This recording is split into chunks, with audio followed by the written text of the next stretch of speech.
தமிழ் செய்திகள். இளஞ்சம் பெற்ற மோட்டார் போக்குவரத்து திணைக்களத்தின் பிரதியாணையாளர் கைது.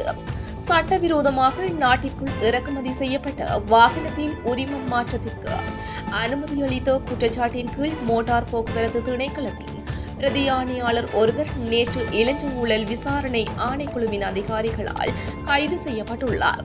கைது செய்யப்பட்ட துணை ஆணையாளர் ரம்புகொனை பகுதியை சேர்ந்தவர் எனவும் அவர் மோட்டார் போக்குவரத்து திணைக்களத்தின் ஹம்பாந்தோட்டை அலுவலகத்திற்கு நியமிக்கப்பட்டு தற்போது பணி நீக்கம் செய்யப்பட்டுள்ளதாக மோட்டார் போக்குவரத்து திணைக்களம் அறிக்கை ஒன்றை வெளியிட்டு தெரிவித்துள்ளது.